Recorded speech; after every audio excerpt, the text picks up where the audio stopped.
करती रहती हूँ, बराबर चाहे किसी को समझ में आए ना आए, बस ठीक है ओके, 1 घंटा मुझे देना था लेक्चर के लिए, हो गया खत्म, बाय बाय टाटा खत्म। यहाँ भी यही थ्योरिटिकल ये थोड़ा प्रैक्टिकल अप्रोच इस तरह से कि आपने पहले उसको एक वो करवाना है, एक उसको उस इन्वायरमेंट में एडजस्ट करवाना है पहले, ठीक है गुड। तो और वो होगी कि ठीक है फिर इसको थॉट प्रोसेस शुरू होगा उसको कि अच्छा किस तरह से क्या सिखाना चाह रही है, अगर ये आ गई है तो क्या कहना चाह रही है किस तरीके से, क्योंकि अगर आपने वो प्रेजेंटेशन शुरू कर दी तो फिर हम तो सब वही देख रहे हैं, आप वही पढ़ा रही, बस हम 1 घंटा पूरा करके चले जाएंगे।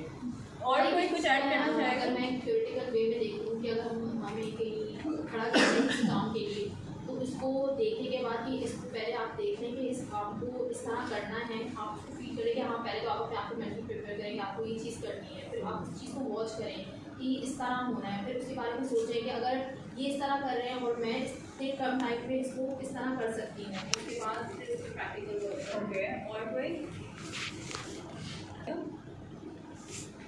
ठीक है, so basically they say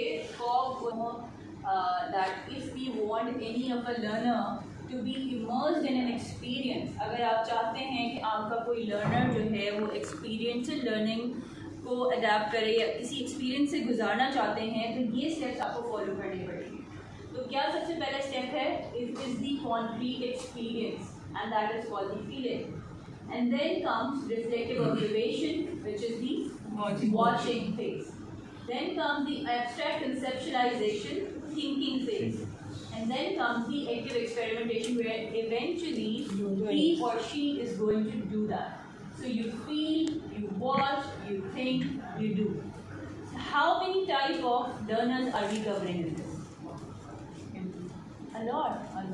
हमारे जो लर्निंग स्टाइल्स हैं, जिसके बारे में मैंने पहले डिस्कस किया, बताया थोड़ा सा आपको कि हम सब की लर्निंग स्टाइल्स डिफरेंट होते हैं, वो उन सबको आपने इनमें इनकॉर्पोरेट कर लिया।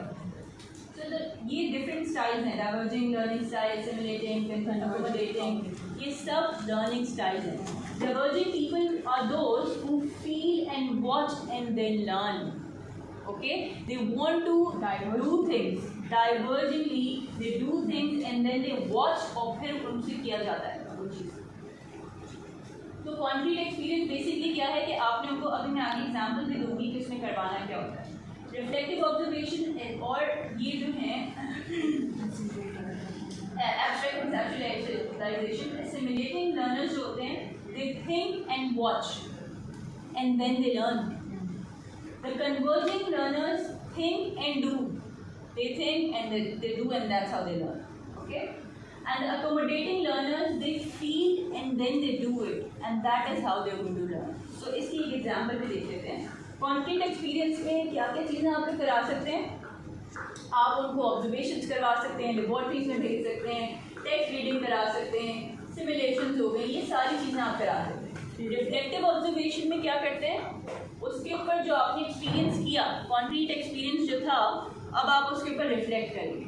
ठीक है, आप इसके अंदर लॉग्स करा सकते हैं, journals, discussion, brainstorming. For example मैंने ले लिया कोई फील्ड वर्क में मैंने उनको भेज दिया, ठीक है, अब मैं उनसे कहूँगी कि आप उसके ऊपर डिस्कस करें। आपने जो आप गए थे, आप एक एक्सपीरियंस करके आए हैं, अब आप मुझे बताइए कि आपका कैसा एक्सपीरियंस था, क्या चीज़ें आपने सीखी, क्या चीज़ें आपने, ठीक है, उनके बारे में एब्स्ट्रैक्ट कंसेप्चुलाइजेशन, जो कि आपको चीज़ें बिल्कुल न्यू थी, उसके बारे में आपने फाइंड आउट करना है।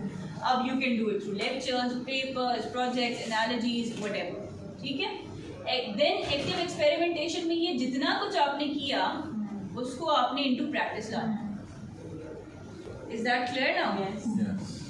कि आपने जो एक्सपीरियंस किया, जिसके बारे में आपने रिफ्लेक्ट किया, जिसके बारे में आपने पढ़ा जो नहीं आता था, अब आप इन तीनों चीज़ों को कंबाइन करके उसको अपनी प्रैक्टिस में ला रहे हैं।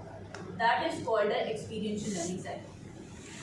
Okay, and in active experimentation you can do case studies, you can do simulations, projects, whatever, जो बहुत सारी चीज़ें जो आप करवा।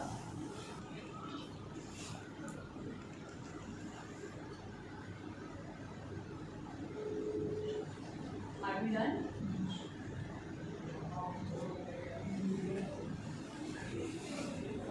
आइडेंटिफिकेशन करना तो वो नहीं हो पाता यहाँ वहाँ से उनका इंटरेस्ट किस तरीके के पेशेंट्स हैं, कौन कौन सी चीज़ें हमें देखनी है, कॉमन प्रॉब्लम्स क्या हैं, किसके बारे में हम ट्रीटमेंट प्लान बना सकते हैं। फिर उन्होंने आके उसके बारे में फर्दर अनफोल्ड किया उस टॉपिक को, उसको अनफोल्ड करके उन्होंने पढ़ा, रीड किया, डिस्कशन किए, ठीक है।